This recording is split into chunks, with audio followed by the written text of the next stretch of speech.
the nose.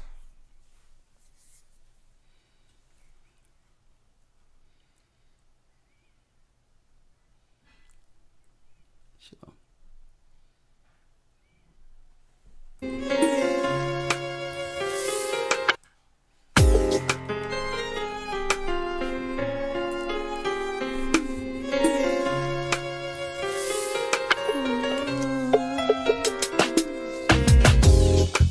The East is where we're from. The 12 tribes of Israel. In 721 BC, the Assyrian king, he took us down, we fell. With the great escape we went through the Euphrates. The Lord held the water still.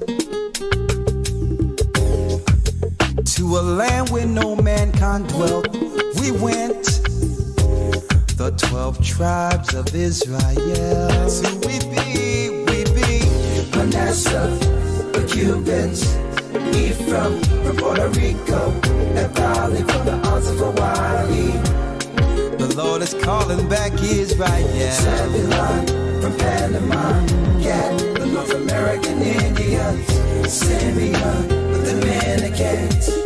The highest gathering Israel. The Arabs and Africans told us. Good point. Together our wives and children then sold us. In the belly of these great ships we traveled and filled. By the rivers of Babylon we found our brothers here.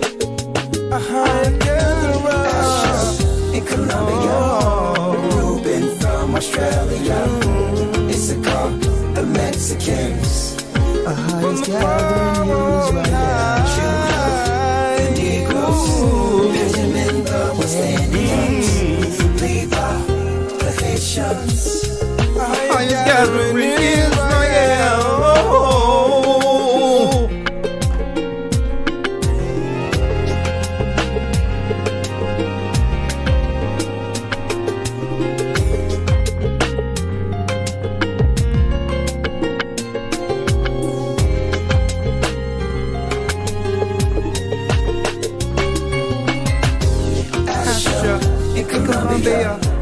Reuben from Australia, Issachar, the Mexicans. That's who we be. Judah, the Negroes, Benjamin, the West Indians, Levi, the Haitians. Manasseh, the Cubans, Ephraim from Puerto Rico, Naphtali from the Isles of Hawaii. The Lord is calling back Israel. From Panama, Gad, the North American Indians, Simeon, the Dominicans, the highest gathering Israel. That's right, brothers and sisters. The Most High, Ahia, is gathering Israel. I'm Elder Ricard Shiar, and y'all know the routine. As you come in, please hit the like button. This way the algorithms can let people know that the Gathering of Christ Church is live on the beginning of a new transition. Please hit the like button. Let everyone out there know that we're here, because YouTube and others, we know Google and all that, they're trying to put mainstream stuff in front of regular content. Okay? They're trying to put mainstream media, because no one's really listening to it. They're tired of the lies and all those things. And what they're doing is they're putting all mainstream stuff to be the preferred videos when one come to YouTube. At one time, YouTube was what? A content creators platform. It had nothing to do with mainstream. This is where people actually went to get real information, talking to real people, understanding what was really going on outside of the corporate programming. Because everyone turned their TVs off and began to say, listen, let's deal with our own world, and so we can understand the reality of what's really going on. Google and others just bought up YouTube and said, well, I'll tell you what, we're just going to tell the regular YouTubers, the people who have made YouTube great, who have made it the platform it's become, we're going to put them to the side, shadow ban them, and make it where people will be forced to click on us. I need y'all to look at this, folks. Usually local news used to drive and control a city. It no longer does. You go on YouTube and look at the local stations and look how many views they're getting compared to regular YouTube content creators. Why? They understand that the people have awakened and they're looking to run interference. But nonetheless, I'm not going to make it about that. We thank the Most High for the opportunity to come to you on any of these platforms to spread the word, understanding that what? The end is near. So I thank the Most High that we're on the platform either way, even though they're shadow banned, whatever the case is. And it's upon you to spread the word. It's upon you to make sure you hit the like button. Refer us to others. Because why? You have to type in the whole web browser, the whole name, just to find us on YouTube. So it's upon you to get the word out and to spread this to let everyone know where we are, because mainstream is censoring. If they can cut the president off, the so-called president, out of media existence, hey, you know, eventually they'll be coming for those who have always just, been here. But anyway, I digress. We are about to go into the broadcast. How many people we have in right now in your route? Okay. We have a few people in. All right. We're going to jump right in without any further ado. Let me bring in Elder Lawyer. Shalom, Elder Lawyer. Shalom, Elder. How you doing, sir? I'm blessed by the best, and his name is Ahaya. And as you can see, that's right, the Most High is calling back Israel, like the song stated. There's a transition that's going on right now that happened today, Elder Lawyer, where the corporate structure actually decided that Joe Biden would be the next face of the corporation called the United States of America. Okay, the people didn't decide. The corporations decided. And with this transition, I was up last night, early this morning, actually, Elder Lawyer. And I was looking at the campaign trail of Biden. I don't want to really harp on him. I really want to go into what's going on in the administration that's going to directly affect our people. That's where this is going. But I was looking at some videos. Someone put a montage together to show that he didn't really run in this election at all. The whole campaign from the left was just saying, well, vote for him because he's not Trump. That was the only thing that was the mantra, or that was the panel they was actually running on. Yeah. Right? It wasn't that he was going to do anything. It was more so, he's not Trump. I'm like, well, that's fine. I'm not even dealing with that. But I looked at a montage where it showed that he didn't really run too much. And it got me thinking this morning that, you know what? It's really not about, the president is more so a ceremonial position. It is to be respected because it's a respected position. But all in all, it's a ceremonial position. And when I seen how he hardly ran at all, it made me think, Lawyer, that this has more to do about Kamala Harris than it is Biden. Because, right? Because during the primaries, everyone knew that being a prosecutor and the things she coming against our people, locking sisters up over in California and having laws to lock our people up, right?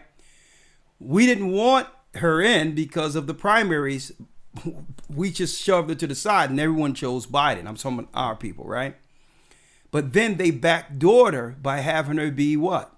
The vice president. So I think, quiet is kept.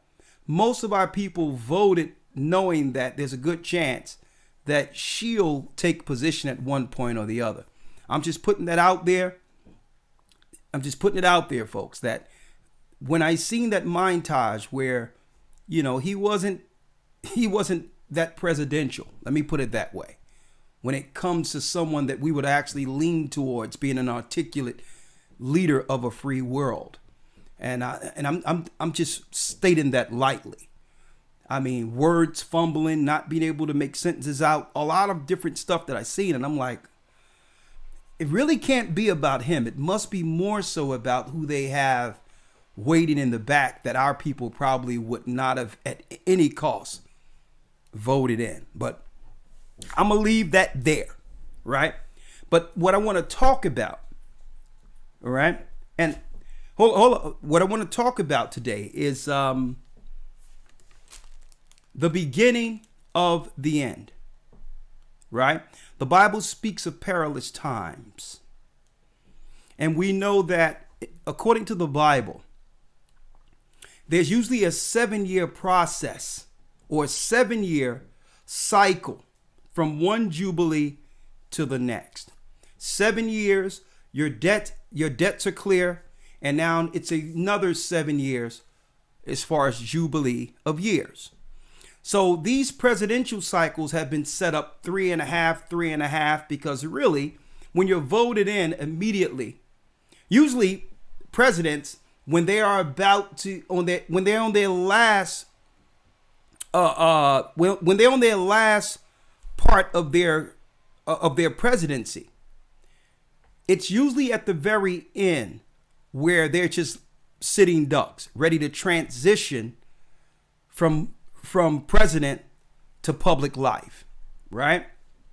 So really, it's usually a 7-year cycle, 3.5 years for one side usually, then 3.5 years for another side, linking into 7 years of control of a system that they set up here in America since America's inception.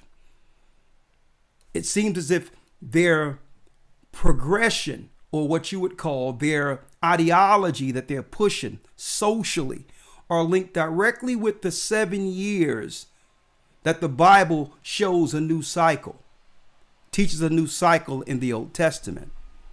Now, I'm saying that to say this,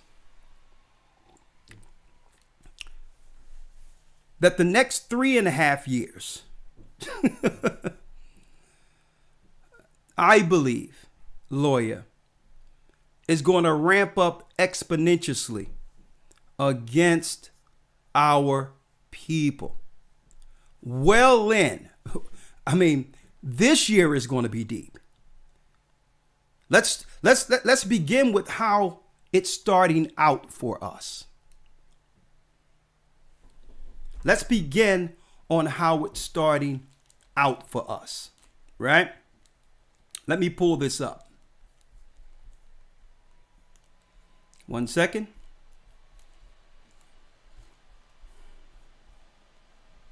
The beginning of the end. Have you prepared your mind, body, and spirit for the next coming Jubilee? For the next Jubilee, that means when the springtime comes in and it's a new cycle according to the creation, something will be brewing. When it transitions into the spring, folks, we'll be in a new year according to the heavens, counting a what? A new Jubilee. A 3.5-year administration aimed towards doing what? Coming after God's people throughout the four corners of the earth. Frontal, non-stop assault on those who believe in the Bible. It doesn't matter what your color is. If you believe in the Bible and believe in traditional values according to the Most High, they're coming after you. That's number one. That's on one level. On the next level, They're coming directly after our people, using legislation as their proxy. So we'll blame it on more so the laws than the people who are actually behind this progressive agenda against the children of Israel. It's the beginning of the end. Elder Lawyer, I have a question before I show, and some people might ask, Elder Lawyer, some people might ask, well, why do we talk politics at all being Bible people? Folks. Right. Right?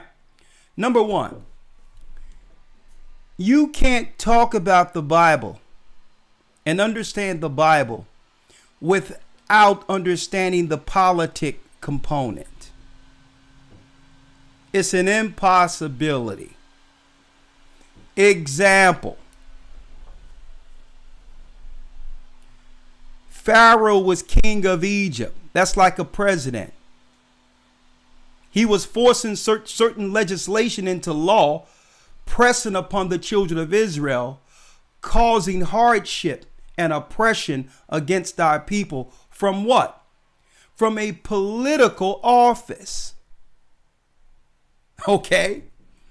So if we were living back then, it was like Moses would have to save his people without highlighting politically what Pharaoh is actually doing. Can you imagine that? Well, we're not going to talk about Pharaoh because you're not supposed to talk about Pharaoh believing in Abraham, Isaac, and Jacob because our laws are separate. We really need to just be talking about the Most High. No.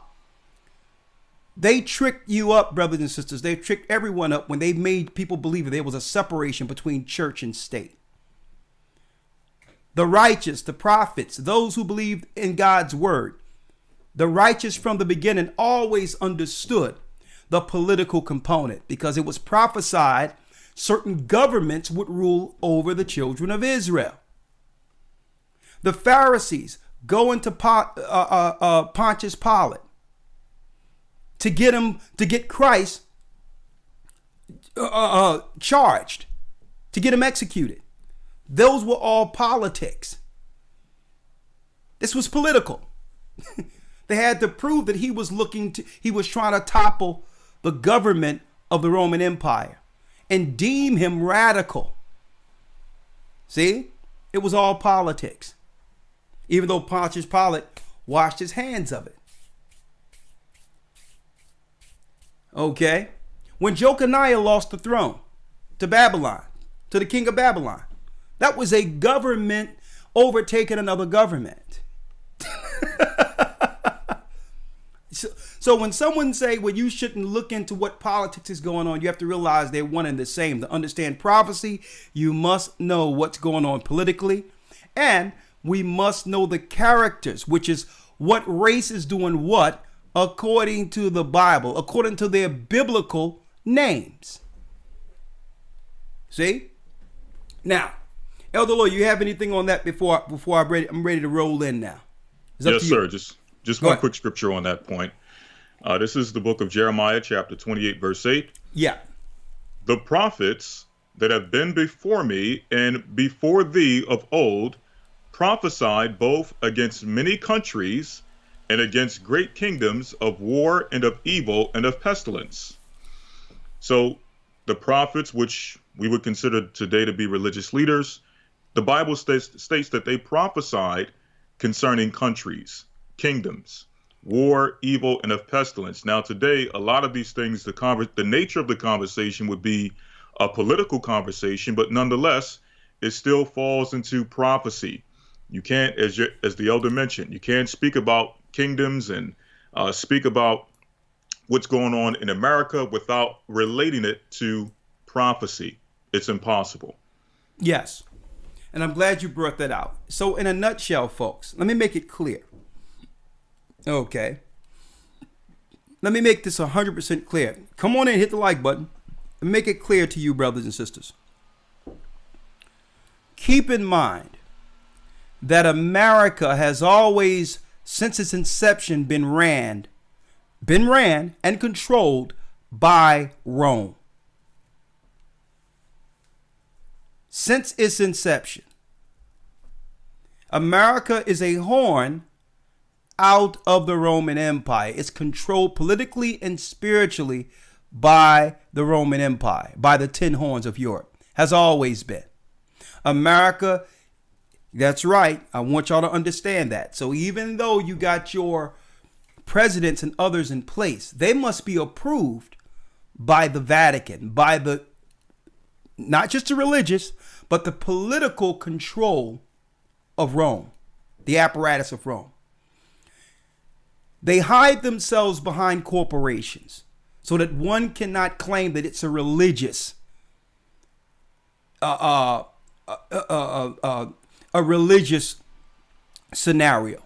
So no one can claim that it's a political thing. They hide themselves behind what? Corporations.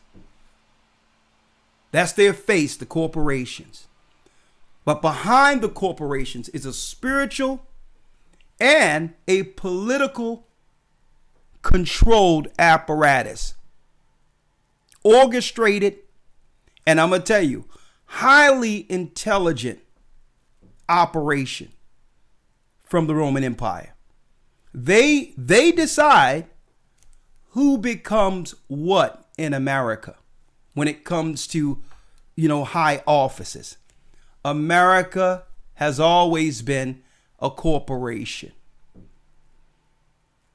A corporation. The president is like the CEO that's picked to run over the corporations, to run over this corporate board according to the specifics of the Roman Empire. And I know you would like to think it's Trump, Biden, whatever the case is. Folks, this is way deeper than that. Way deeper. It's the Roman Empire. And the Roman Empire has planned something against the children of Israel and believers all over the earth.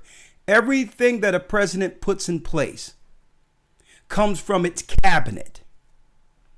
And that cabinet has marching orders beyond strictly the president. Okay? When they put their cabinet together, you have to believe the corporate interest is in that room progressing Satan's plan against God's people.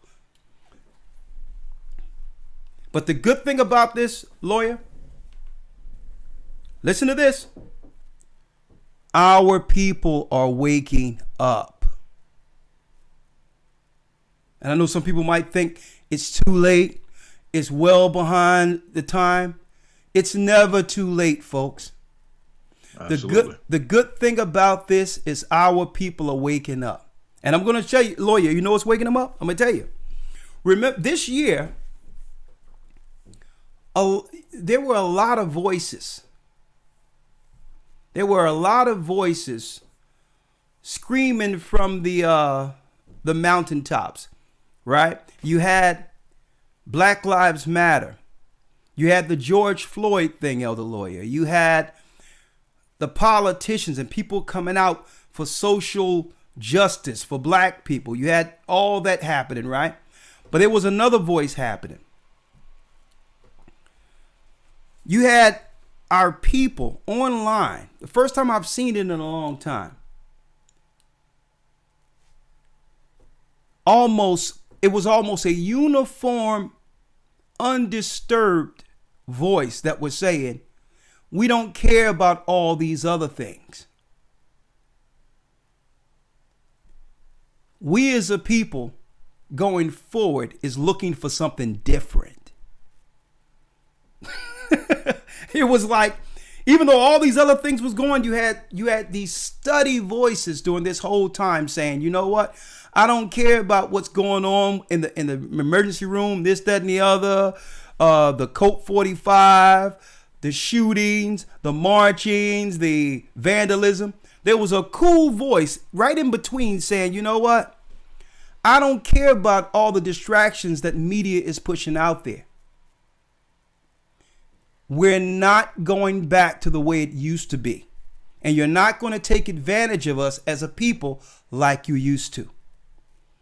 And there was a word going out there, lawyer, called tangibles, in which you even had rappers like Ice Cube and others coming out saying, listen, we need a plan for Black America. Okay? And the plan isn't infant mortality. It isn't women's rights.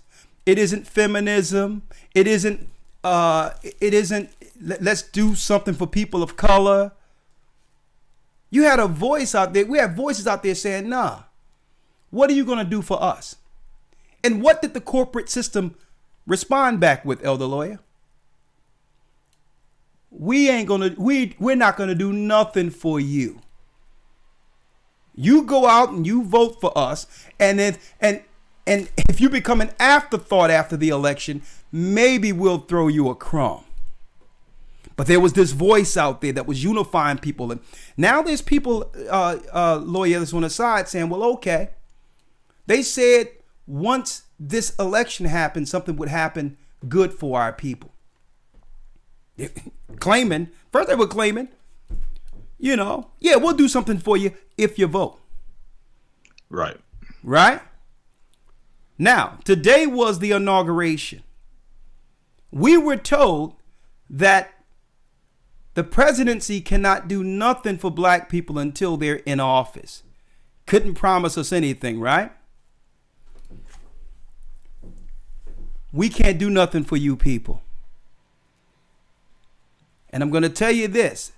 Our people are looking at this and saying, you know what? This is the last time. We're not falling for it anymore. It's time for us to unite under the Most High and follow his law. I'm hearing it over and over again out there where our people are saying, we've tried it since the civil rights movement and our people are still suffering under the foot of what they call white supremacy. We can't do nothing for you. But what happens on the first day, Elder Lawyer? On the first day of a new transition. I need you to get the book of Jude for me, Elder Lawyer, in a moment. The first day of the transition. Oh no, we can't do nothing for you people. We can't do nothing for Black people. Right? Look at this here. The Indian Express. Joe Biden, and we know that's the corporate structure. He's really a ceremonial face for this. Joe Biden nominates transgender woman as Assistant Health Secretary of U.S. report. Look at this. A pediatrician and former Pennsylvania Physician General Levine was appointed to, I'm not going to deal with this word here, his current post by Democratic Governor Tom Wolf in 2017, making this guy one of the few transgender people serving in elected or appointed positions nationwide. Now, we can't do nothing for you. But the first day, before he was in office, promises are being made to the minorities. Not you. You're not the minorities they're giving things to. Straight out. He said he can't do nothing for us. Nothing. But the first day, look who gets the minority props. Here's your minorities. Now, listen, I have no problem. Personally, myself, listen, people going to be what they be. They're going to do what they want to do. People can choose to do with their body as they will. I don't have nothing about that, but I need y'all to check this out. I need y'all to examine this. Look at this. What are they pushing? What are they progressing? And how will all these things affect us as a people? They put in all these different types of people in position for a reason. And it's the spirit behind that nature. Let me put it that way. I'm trying to speak, in code to some degree, understanding how these rules work. But there's a spirit behind, these beings that they're putting in key positions. And it's going to affect us like you wouldn't believe, brothers. It's about to be, we are under assault. I need y'all to check this out. The first thing they do is give rights and power to that minority group. First thing. The next thing they did, Elder Lawyer. The next thing they did, they opened the borders. Let me type it in here.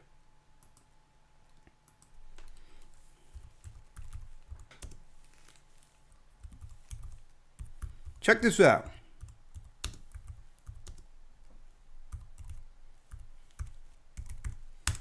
Check this out.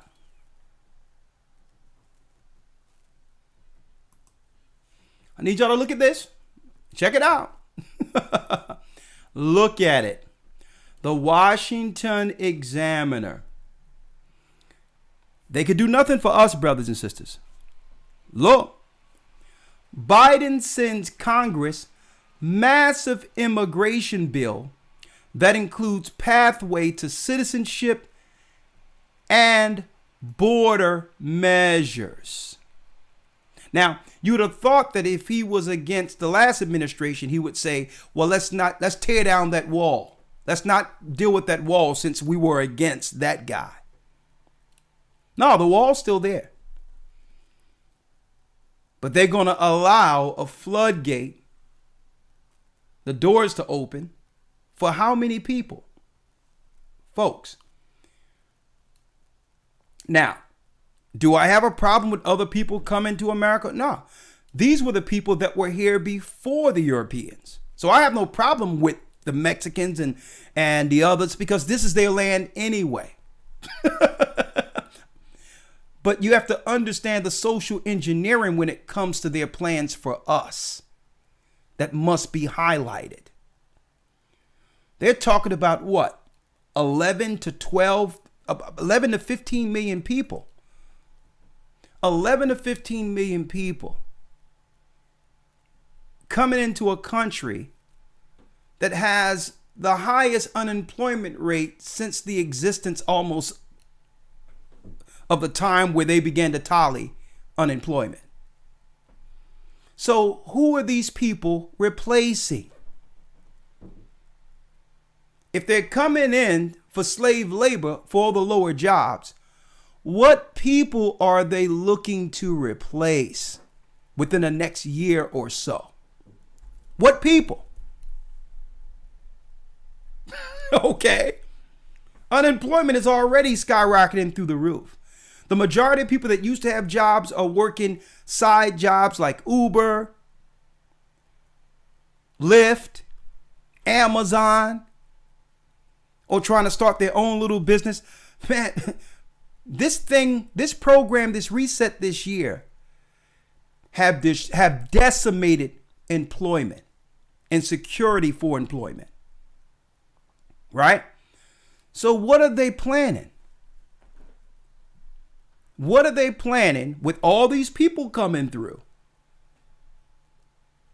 They're going to hold all the jobs we used to hold. And I'm checking out. I'm going into stores and other places, restaurants and all that. And I don't see our people anywhere working.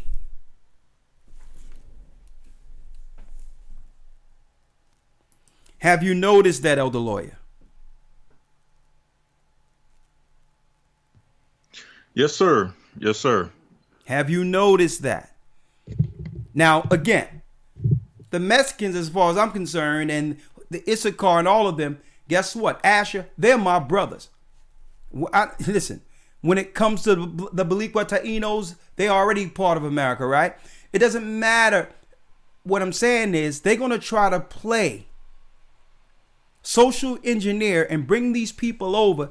China, East Indians, and all that to replace the what? The servant class. Right. And what you don't realize, they're looking at you as what? That's right. A wasteless eater, a useless eater. They're saying these people are waking up. They're starting to understand. They're starting to ask for something they have never asked for before. They're claiming also to be the children of Israel. Elder Lawyer, I need you to get that out of Wisdom of Solomon for me. The second chapter. I'm gonna need it. They're waking up, and guess what? If we give them what they're asking for, it's over. Because the system of capitalism was made for slave labor. What happens when the slaves realize they weren't born to be slaves? The capitalistic system collapses when it doesn't have a servant class. So they're scrambling with the awakening of the children of Israel. They're scrambling now on how they're going to replace the bottom floor before the whole thing falls out. That's what's going on. So I'm going to start here. The beginning of the end. There's a frontal assault going on. And they're using this reset, Colt 45 and all that as a smokescreen while they come after the people. Believers, those who believe in God, those who believe in Christ, have traditional values, believe in children, believe in family. This first year of the assault, folks, was aimed against the elderly. The first round, they have no respect for the age, like the Most High told us in the Bible. This was the year in which they would rob the coffers of Social Security and retirement plans. So if you want to know where all that COVID money comes from, hey, all those retirement and assets that old people would have had, guess what? Those coffers have been robbed. They're slowly but surely putting down the elderly. This year was just an assault on the elderly. And next they're going after the poor. The poor, not just the elderly, and they're going to focus on the poor. This year was the elderly. They're going to keep on focusing on the elderly. And then they're going after the poor. They don't care what color you are. It's about the fact that you are a believer. You are a believer. And when you pray to the Almighty, guess what? When your prayers go before the throne and the angels fight for your cause. And it slows the progression of what Satan and his angels and the ministers under him would like to do. Elder Lawyer, whole Wisdom of Solomon. Matter of fact, read Wisdom of Solomon. I have a video I'm about to play. Because the good thing about this, brothers and sisters, our people are waking up. Let's go. Yes, sir. Wisdom of Solomon, chapter 2, verse 1. Let's go. For the ungodly said, reasoning with themselves, but not aright, our life is short and tedious, and in the death of a man there is no remedy. Neither was there any man known to have returned from the grave. So the wicked, it says the wicked began to, think. And their thoughts is solely on these particular classes of people, the children of Israel. The wicked is thinking on how they can social engineer society to a degree in which the power structure would stay intact. Read that first piece again, Elder Lawyer. Yes, sir. Wisdom of Solomon, chapter 2, verse 1. Listen clearly. For the ungodly said, reasoning with themselves, but not aright, our life is short and tedious, and in the death of a man there is no remedy, neither was there any man known to have returned from the grave. So you have a bunch of wicked people reasoning amongst themselves where there's no righteous voice in the room. Now I need y'all to think about that. Think about if you have politicians or some people with power with a never-ending never-ending coffer of finances to back their psychosis. They'll sit and think in a room, but not aright. Everything they think would be against God. Why? Because their lifestyles are against God. Everything that they think or calculate about will be against family because they hate family. And if you're talking about the Bible and talking about God, you are the enemy. As far as they're concerned, what you read has bullied them into corners all their lives. And now your belief system in this God have made their life a living hell. This is what they're thinking. Like the Bible says, they're reasoning but not aright. They're not looking at their own behavior to why things isn't working out for them. See? They're blaming the outside of them. They're blaming people who believe in God. When they see family together, when they see children together, when they see a husband and wife and family, they begin to reason and say, it's unfair, it's wrong. So they'll get in position politically, California, New York, they'll get in high political positions and say, now I have the power to execute my venom against those who have always oppressed me with their beliefs in that God. Listen to me. Come on. Yes, sir. Verse 2.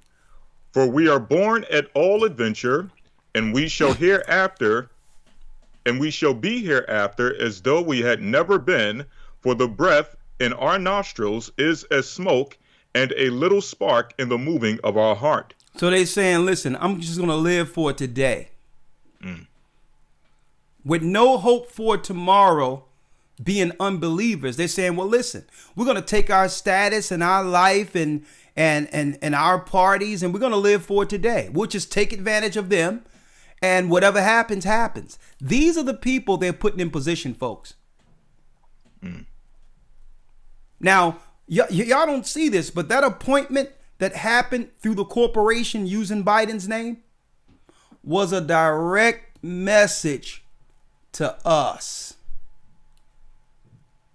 that these are the only minorities we'll finance.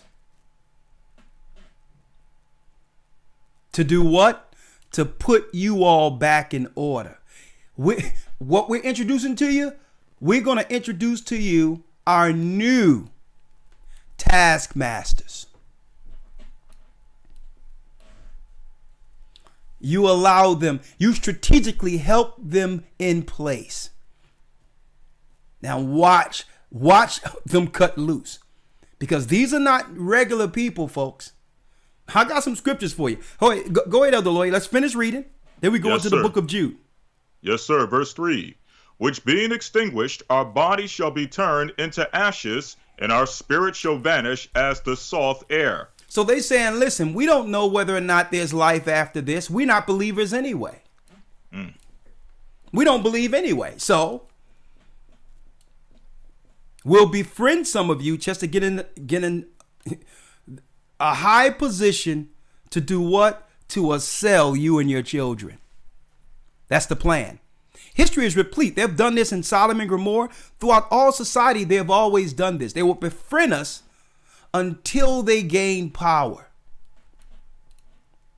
And then when they get the power, at that time, we figure out what was in their heart the whole time. They were using us, hating us the whole time, using us, only to use our status as a step for them to gain the political high ground and get and receive the finances to now do what? Destroy God's people. Listen to what I'm showing you here. Everybody was going against guess what? It was fine. Everybody going against Ice Cube and all that.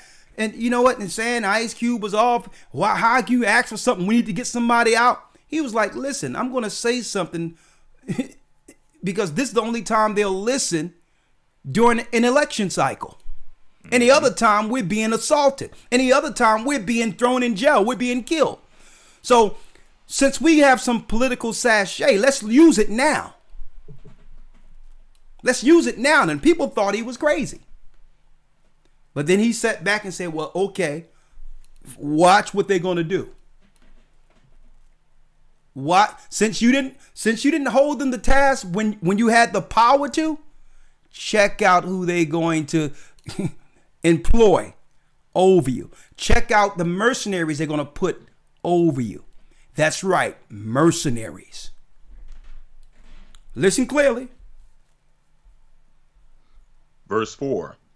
And our name shall be forgotten in time, and no man shall have our work in remembrance. Come on. And our life shall pass away as the trace of a cloud, and shall be dispersed as a mist that is driven away with the beams of the sun, and overcome with the heat thereof. Mm-hmm. For our time is a very shadow that passeth away, and after our end there is no returning. Come on. For it is fast sealed, so that no man cometh again. Come on, therefore, let us enjoy the things that are present, and let us speedily use the creatures like as in youth. Let us speedily use the creatures like as in use. Let's just use creation. Let's just use it. Okay? And discard it. Little boys, little girls, men, women. Let's separate families so that we can actually get sexual access to the population. Let's morally just decimate the whole population. Read. Verse number 7. Let us fill ourselves with costly wine and ointments, and let no flower of the spring pass by us. Come on. Let us crown ourselves with rosebuds before they be withered. Let us party. Let us party. The whole time putting the whole earth, especially America, under submission through this psyop that we've witnessed this year.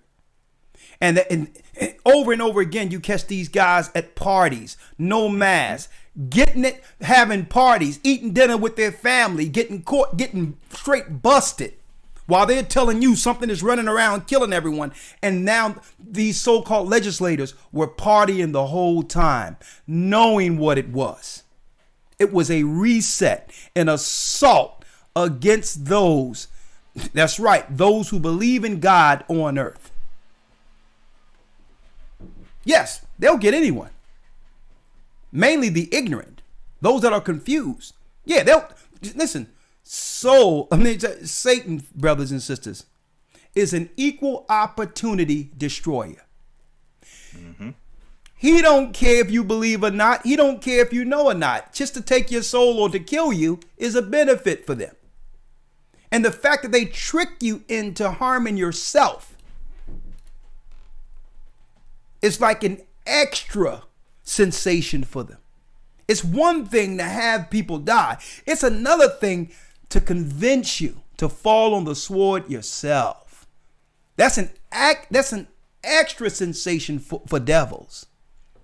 If they can confuse you, not have you know what's out there, what's going on, then here it is, you anxiety kicks in, you get confused, and you don't know. Well, I don't know what to think. Well, let me go get a checkup real quick. I can't taste anything. You just burned your tongue drinking tea. That's why you can't. I can't taste or smell. Huh? Yeah. If they can confuse you through the Hegelian dialectic, at the end of it, you must fall onto one of their traps. That's how it works. If they can confuse you enough, they'll tell you one story today and the story will change tomorrow. One person be saying this, another person saying that.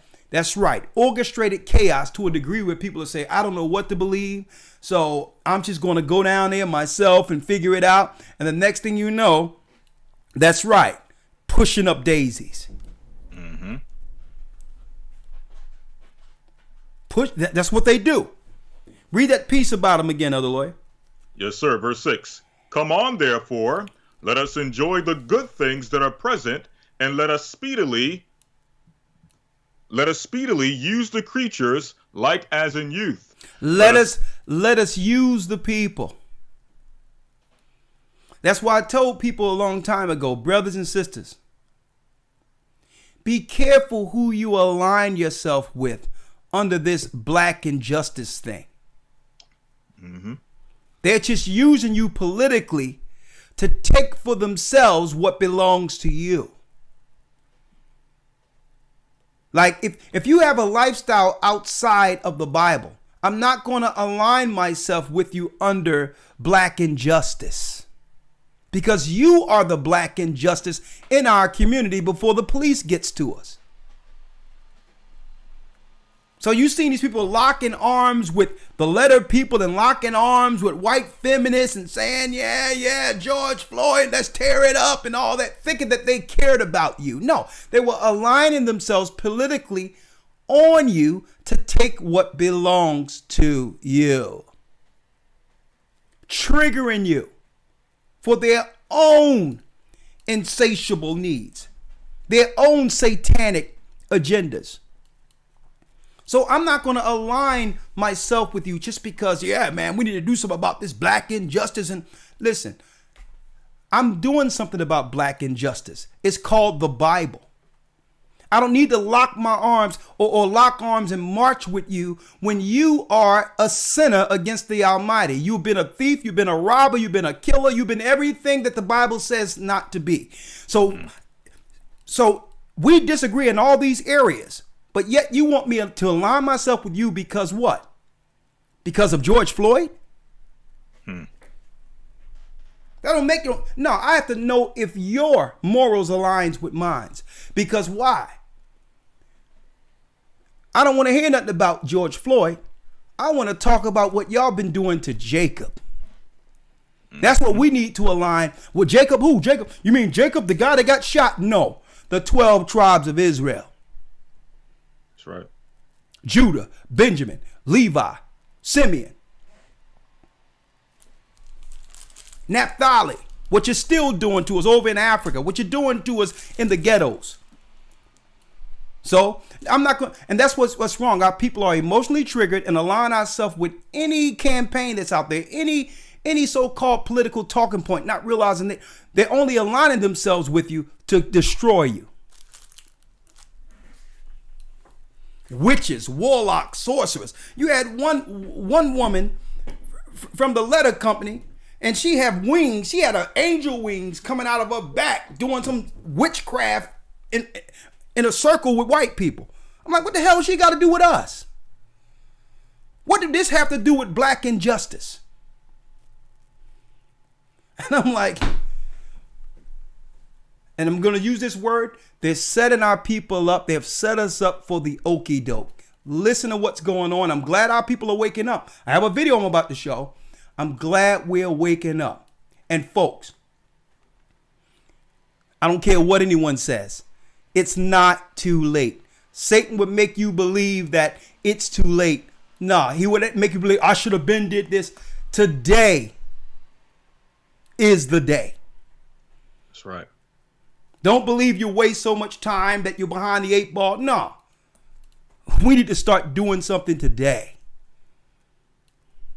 Don't believe it's too late for you to actually contribute in this fight against wickedness. I said it for the longest. Taking a side. We need to take a side. They've chosen their side a long time ago. And a lot of us been living from generation to generation lukewarm in the middle. When those that are oppressors and have enslaved us, these taskmasters, they have chosen a side a long time ago. And we've been living comfortably in the middle. Well, I believe in God, but I still want to do this. We've been lukewarm the whole time and giving Satan, the Satanists, the high ground. It's time for us to align ourselves and say, you know what? We see you. I don't care if you're black. I don't care if you call yourself a minority. I don't care if you're a person of color. If you don't align with my traditional values according to God, you are an enemy of our people. That's right. That's it. Because I don't want to hear about what's going on with George Floyd or what the cops is doing, defund the cops, when you can be up in our neighborhood molesting our children. What's up with that? That's worse than what the police is doing. Or you can be in our neighborhood selling us drugs, getting one of our sons or daughters strung out on some drugs. That's worse than what the police are doing. Come on, let's go. Yes, sir. Verse 8. Let us crown ourselves with rosebuds before they be withered. Come on. Let none of us go without his part of our voluptuousness. Let us leave tokens of our joyfulness in every place, for this is our portion, and our lot is this. Come on. What are they going to use? Let's do it. Let us oppress the poor righteous man. Let us do what? Let us oppress the poor righteous man. Let us oppress the poor righteous man. See? Now I'm going to give y'all a few small examples how they'll come under the guise of helping, only to oppress and harm, to oppress and do more harm. Here's an example, folks. One thing about before the computers came on the scene, right? Some of you probably worked in call centers or whatever the case is. I worked in call centers, in my 20s. I was, managing at an insurance firm in my 30s. And one thing we understood was the power of data or leads. Well before the computer systems came on the scene, where it was all about data, because if you can get the data, that's right. You can market to whom you would like based on their habits, based on whatever, based on their psychological profile, whatever the case is, you're able to get leads. It's called leads. Now, let me give you an example how these Satanists on one level oppress the poor righteous people without you even seeing them coming. Let's look at the example of leads real quick, right? A woman is driving in her car and there's a billboard that says, "Are you being abused?" And you'll see a black woman with a black eye there. You just got in a fight with, you just say hypothetically, you are being abused. That woman on the billboard is you, right? So you're calling to get help. The person on the line calls you in to help you, give you all the help you need. Free therapy, put you on rolls for housing if you need it, give you a lawyer or the DA will come after the guy who will abuse you and all that, right? So you saying the system is helping me, right? But no, you are a lead. When you call in there, then you're not going in there strictly for you to get help for abuse. They'll help you, but you are a lead. When you walk in the door, they're getting information, data on you. How many children do you have in the home? See? Because if you are being abused, boom, there's a good chance something is going on with the children.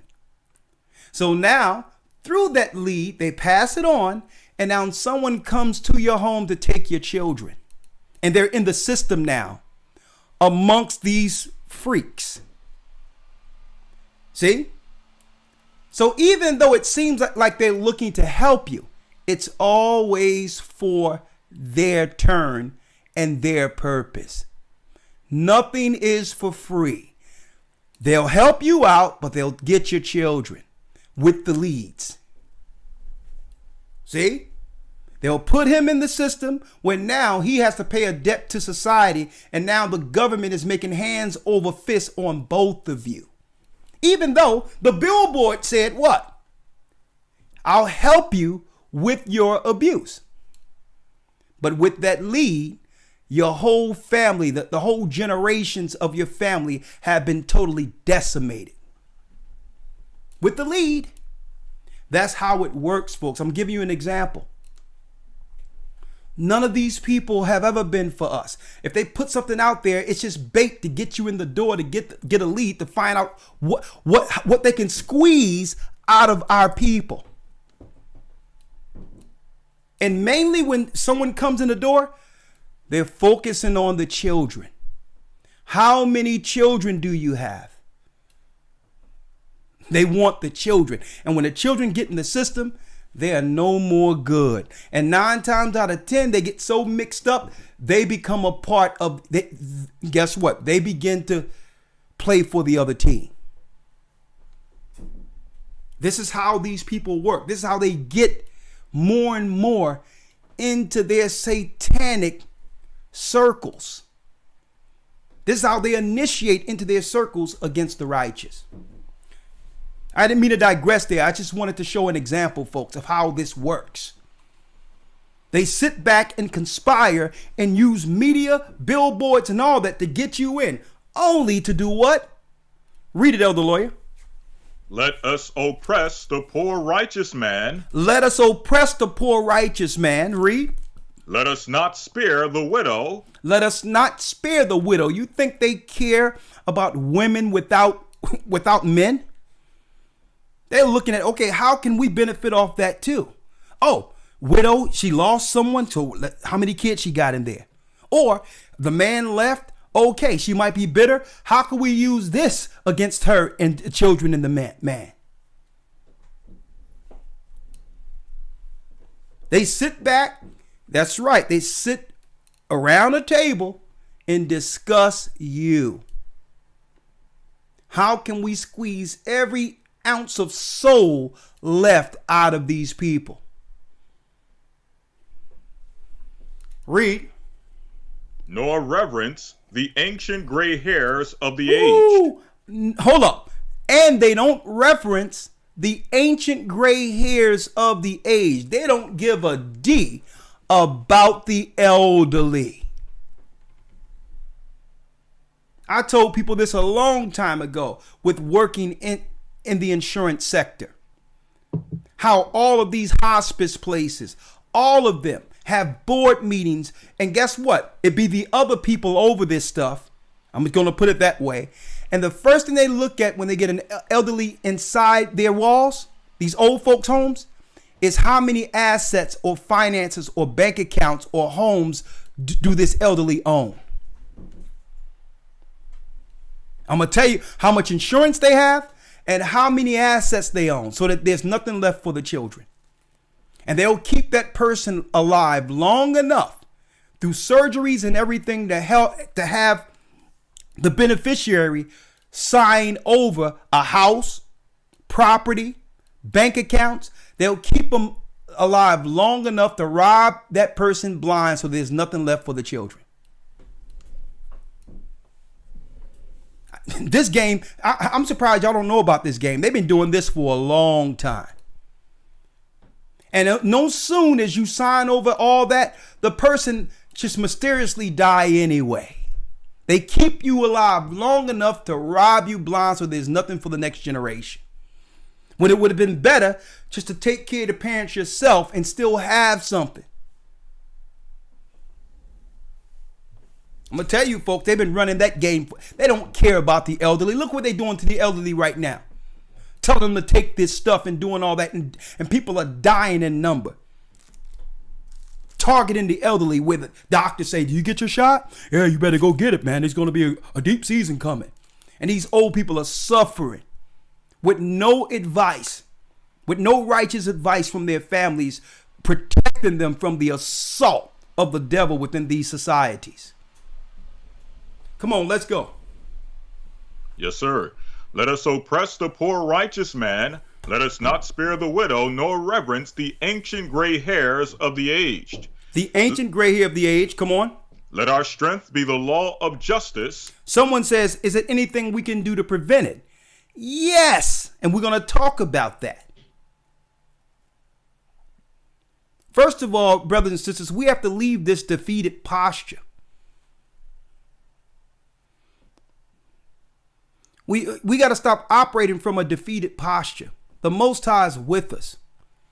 And that confidence comes with first falling to your knees, praying to the Almighty, doing a routine with your family to pray at least 1, twice, 3 times a day. And that's going to build your courage. They're going to build your spirit. You're going to feel the protection of the Almighty with you. We must align ourselves with the spiritual realm to get the confidence we once had before the fall.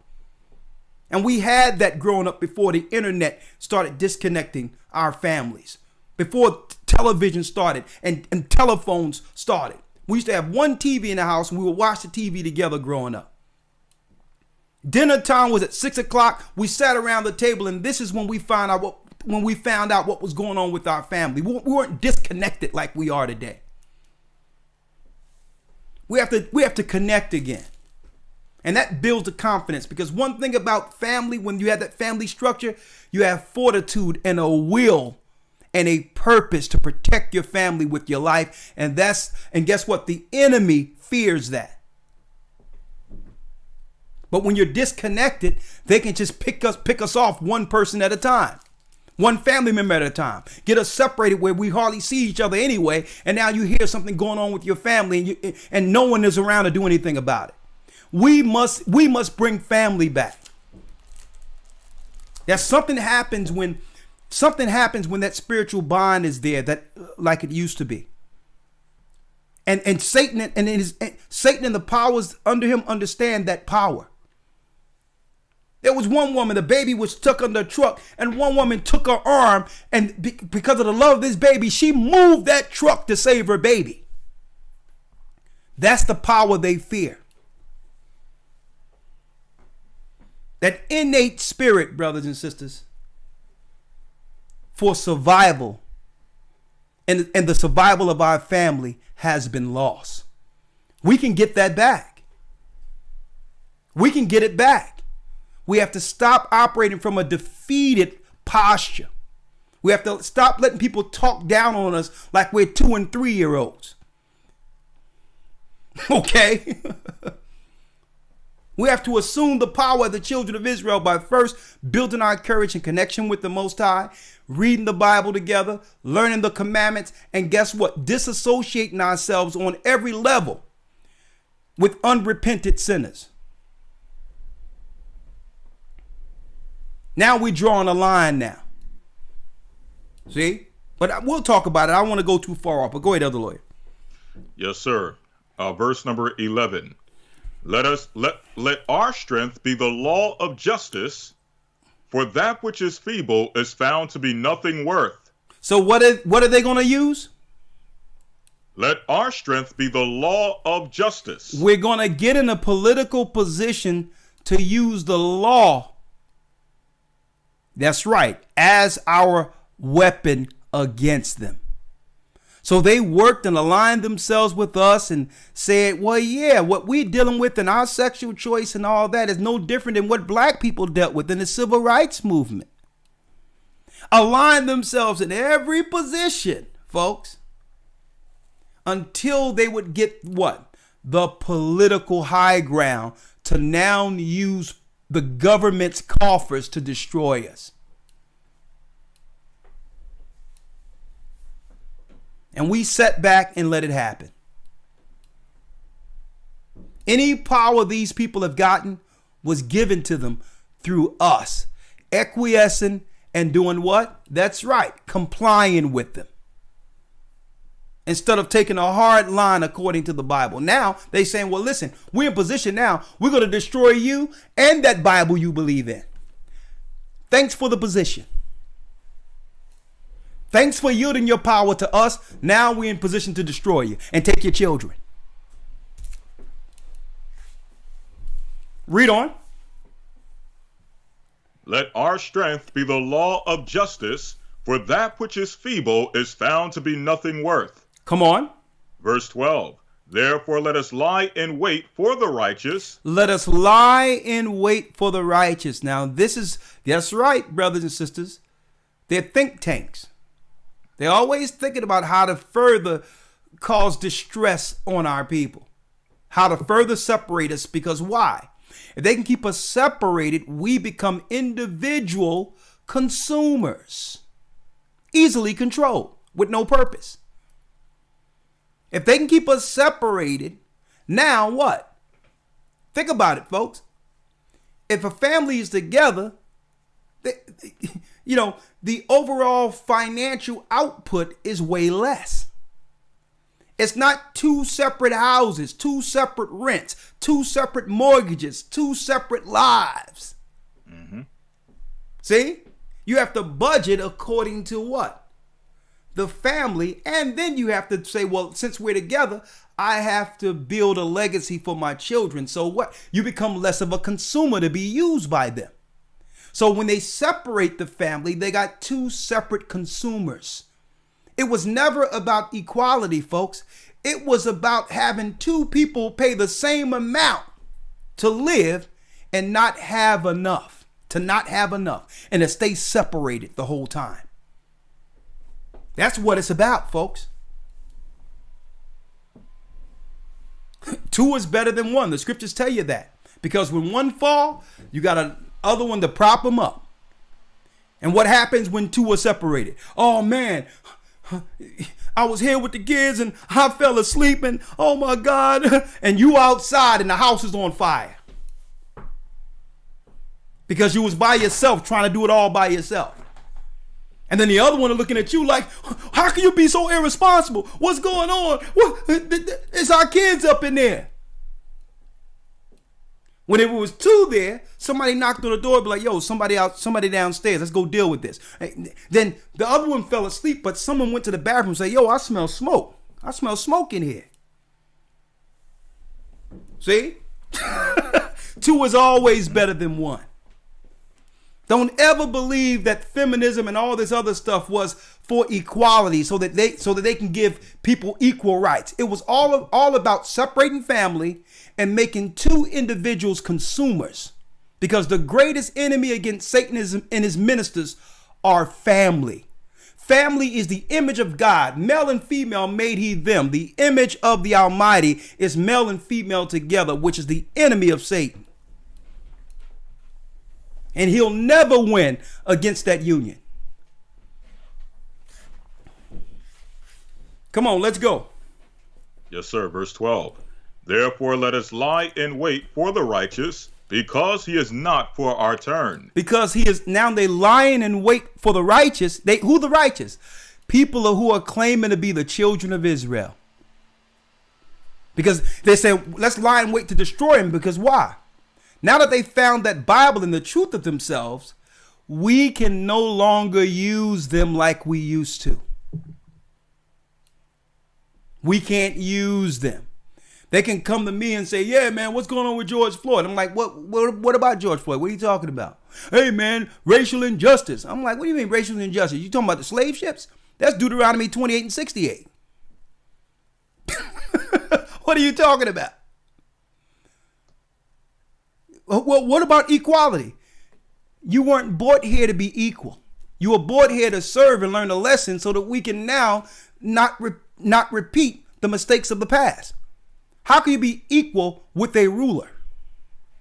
That doesn't make any sense. He's no longer a ruler. If I was a ruler, I wouldn't have people equal with me either. What are you talking about?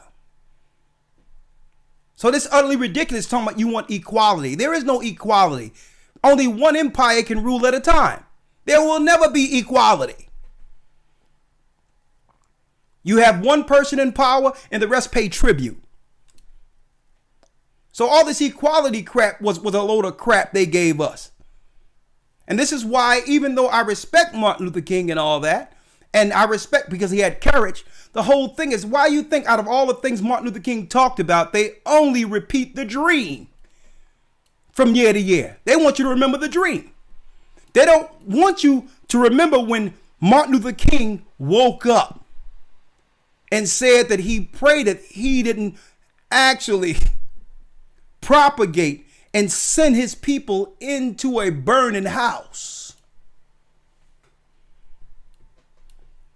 He hoped he wasn't used to actually release his people into a burning house. You don't hear that, do you? They want you to deal with the dream, because the dream isn't prophecy. Esau and the other nations want you dreaming. Okay? Because you can dream of equality, but that's not so. It's not biblical. One empire rules and the rest of the world pays tribute. That's it. There's no equality. And the sooner we realize that, the sooner we'll put our time into something that actually will benefit our nation, our children long term. We'll put our time into that instead of looking for equality. That's a waste of time. You don't see people in China talking about they want equality. You don't see nowhere in the earth but in America talking about equality because they know it doesn't exist. You have one empire and the rest of the country, the rest of the world pays tribute. The Bible tell you about a dream. A man of the Bible should never teach his dreams and have people aspire, to achieve a dream. No. We don't roll like that. It's the Bible. No. We don't have a dream. Prophetically here's the plan. We come back to God, and eventually, when this empire falls, we're next. That's the plan. We have to be all things to all men, that we should gain a few, which means what? We don't disrespect people. We treat others like we would like to be treated. But we're not going to compromise our morals for anyone. I don't have to compromise my morals to coexist in the same country with you. Come on, other lawyer. Verse number 12. Therefore, let us lie in wait for the righteous, because he is not for our turn, and he is clean contrary to our doings. And he's clean contrary to our doings. Now, why are they lying in wait, conspiring against us, you might ask? Listen to this. Go ahead, lawyer. It says, he upbraideth us with our offending of the law. He upbraideth us with us offending the law. The only people out there upbraiding the other nations for breaking the law are Israelites. The Most High prophesied this thousands of years ago, that they would be conspiring against us once our people come back to the knowledge that we are the true children of Israel. It says they upbraided us with us breaking the law. We out there saying, well, no, we don't deal with pork. And they'll look at us and say, well, what, you Muslim? No, it's in your Bible. It's in your Bible.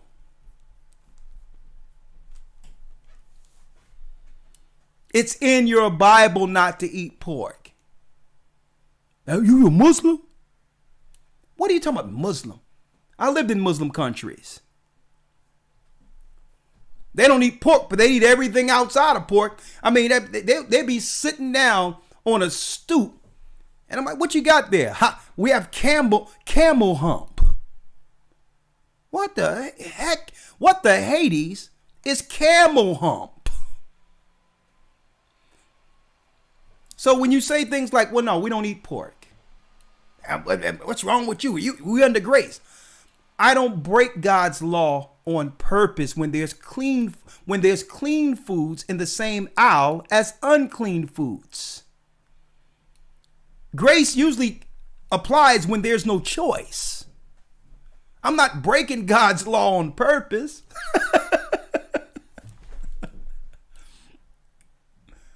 Right? So if I'm in survival mode and there's only one can of beans left, and I'm a few hours from that light, and I look at it and they say, okay, you may have a little, you may have a few pieces of fat back up in those beans. I'm gonna do as much as I can to filter it through and rinse it off. And guess what? I'm gonna have grace with those beans. Mm-hmm. Okay?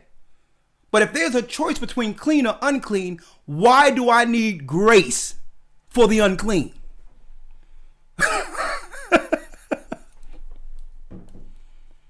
So this is what makes them angry, because they know when we start making choices on that little level, those that's honorable in small matters are honorable in big matters. So they'll see us, we're starting to make choices for ourselves outside of their programming. And that is what they fear, folks. Not the fact that we're not eating pork. The fact that it's okay with them and we loathe it. How can you, being a servant, come over here in captivity with no knowledge of yourself? How is it now you can tell us what's right or wrong? So that's the part that they hate. That they're losing the moral high ground, where slaves are telling them they're out of pocket. See? Read that again, lawyer. Yes, sir. Verse number 12. Therefore, let us lie in wait for the righteous. Lie in wait for the righteous, read. Because he is not for our turn. Because he is not for our turn. Read. And he is clean contrary to our doings. He upbraideth us with our offending the law, and objective to our infamy, the transgressings of our education. Now, what people out there is telling them that their education is garbage, and that their education is nothing compared to the laws of God.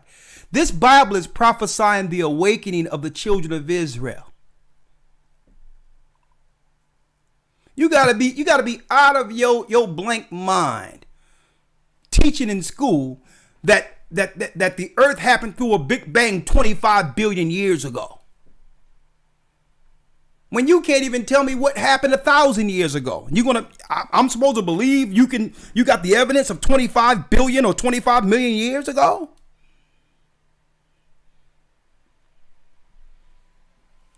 So when we come and tell them how stupid their education is, and how it's really a trap to put people in debt. Now, who they think they are? Who they think they are that's claiming they're Jews? I mean, how they're black. They can't be Jews. I got some information. I hate to be the bearer of good news. But yes, the Israelites, the children of Israel, were always people of color. They were always black. And I don't have to say I hate someone else to stake claim to that. I think everyone has the right to believe anything they would like to believe. Why is it a problem when we begin to know that we're the children of Israel? You told us in America there's freedom of religion, that we have the right to believe anything we would like to believe. Well, we believe we Israel, and now everyone has a problem. Why? Because with Israel comes a code, and they don't want our people on code. Chaos is how they rule us. While they go to the same temple together, while they celebrate the same holy days together, we're in the ghettos, totally confused, not realizing that disorganization keeps us under the foot of the enemy. See? You're not supposed to have order. Okay? You're supposed to be you're supposed to be totally people who don't know what shame is, You're supposed to be vulgar, obtuse. You're supposed to be totally out the box. You're supposed to sin and glorify in your sin. You're not supposed to be able to articulate yourself and express yourself righteously or normally. See, you're not supposed to be. Anytime you like that, they're like, well, hold up. Did Judah wake up? You darn really he's awakened. And now they're behind closed doors conspiring, saying, well, yeah, y'all black people say y'all want something. We can't do nothing for you, but check this out. Don't worry about it. We got something for you. We have something for you. We're going to appoint a taskmaster for you. Okay. Right out the box. Let me get it here. Go ahead, the lawyer. Finish reading. I'm going to get it. Yes, sir. Verse number 13. Oh, yeah, here it is. Here it is right here. Oh, y'all, we can't do nothing for y'all. We can't do nothing for y'all, but, we're going to appoint the first. This is what we're going to do for you. We can't do nothing for you, y'all minorities, but, we're going to appoint the first transgender over the health secretary. So what does this mean? This person is going to be behind the initiative that's going to come after our people with the dreaded needles. This is the person that's going to be coming after us with the dreaded needles, folks. There it is. There it is. Let's go with the lawyer. Yes, sir. Verse number 13. He professeth to have the knowledge of God, and he calleth himself the child of the Lord. And now they're upset because we call ourselves the child of the Lord. When we were calling ourselves Hotep, Moors, when we were calling ourselves Africans, Negroes, African Americans, when we would call ourselves Egyptologists, Nuwabics, when we were calling ourselves Muslims, no one had a problem. When we called ourselves Christians, no one had a problem. But here's the problem. Read that part again, Elder Lawyer. He professeth to have the knowledge of God. He calleth himself the child of the Lord. He calleth himself the child of the Lord. They are upset that we're now staking claim to our true identity as the children of Israel. Someone asked, who's this picture? You probably missed it earlier. Here is Joe Biden's first appointee, his first appointment, when he said he could do nothing for black people. He nominates transgender. You can say that if you want, as Assistant Health Secretary of the United States of America. Well, I don't know how to say this. He used to be a guy by the name of something Levine, but he's a transgender and he's over the health system with them rolling out the Colt 45 injections. This is who they have in charge of it. When they can do nothing for black people, though. He says, I can't do nothing for y'all because I'm already taking care of the minorities. Here you go, your minorities. And not only that, they're also claiming that they're people of color too now. They're saying they're people of color. Be like, what are you talking about, you people of color? Yeah, we're white. I don't know if you've seen that video, Elder Lawyer, where one guy, he had on the whole wig. He was a white guy. And he says, what you're doing is double blasphemy and you're committing a double crime. And the guy said, what do you mean a double crime? Well, he says, not only am I the trans thing, but I'm also a gypsy, which makes me a person of color. Lawyer, this guy was white as the driven snow. But not only are they claiming a minority, he says he's a double minority. And the guy says, a white guy was arguing with him. He says, you're committing double crimes right now. The white guy, what do you mean double crimes? Well, I'm trans. He says, I'm trans, and I'm also gypsy, which makes me a double minority. I'm a white person. I'm a person of color. Wow. There go your people of color, folks. Finish reading, Elder Lawyer. Well, if I can mention, this may be a double crime we're committing tonight, because this guy that was appointed, excuse me if I'm not allowed to use that expression, guy, but not only is he trans, but he's also a part of another group of people that you can't necessarily speak against freely. I'll let you all fill in that blank. So Revelation he's also 2, yeah. I'm sorry. Go ahead. Revelations 2. Yeah, Revelations 2:9. Wink, wink. Revelations 2:9. Revelations 3:9. Right. So what's going on here? So now they're putting people in position to assault the population. So what are their plans? Our people are waking up. Elder Lawyer, hold real tight, real quick. I'm about to pull up the video. Hit the like button as you come in. We're gonna bring some resolutions to the end of this. All right. Hit the like button. I'm gonna put on this quick commercial. Then after that, we'll be right back with the video. Hold tight.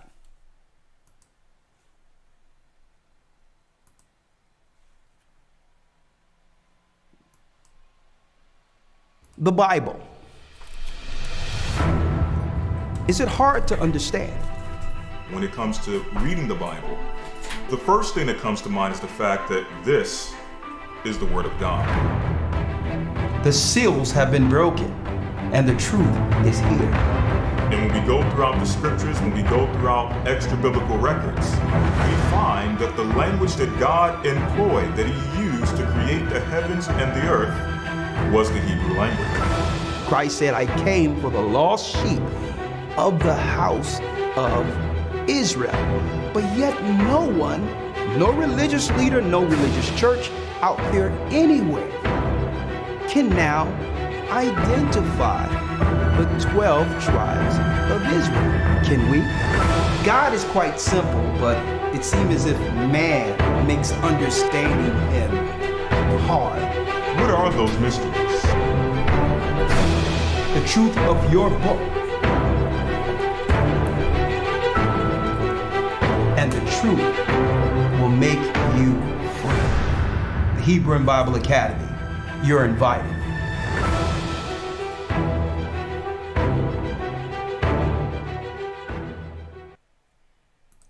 That's right, the Hebrew and Bible Academy, brothers and sisters, you are invited. It's only week 3, okay? Now, I said earlier, about a month ago, that we're going to be going into what really happened in slavery.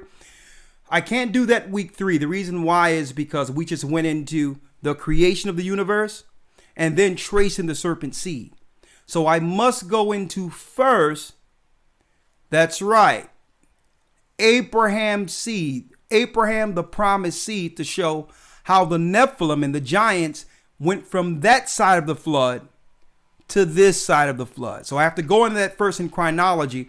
I can't jump straight into slavery, and I haven't even went into the 12 tribes yet. So we're going to move what really happened in slavery to week 5, because I have to break down the Israelites, Judah, Benjamin, and Levi from Abraham, and break down how the promises didn't change in the New Testament, how the Christians were deceived into believing that the promises changed from Israelites to Gentiles. So I must go into the promised seed so I can transition us for the slavery lesson. So don't worry about it. You still have it week 5. We went in this week on tracing the serpent seed, folks. We are not alone. There's no aliens. We broke down the angelology, the angel ranks, and the fallen angels last Sunday. They're the real leaders of this world. We wrestle not with flesh and blood, principalities, powers, The workers of evil in dark places. Those powers are powers. L's. Fallen angels. What they would call Anunnaki or whatever you would like to call them.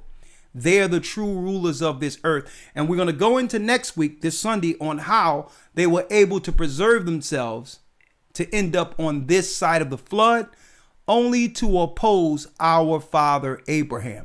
We're going to go into our father Abraham when he went into Egypt. Proof that Abraham was 100% black man, without any shadow of a doubt in their records. How he went, our father Abraham, and taught the Egyptians science,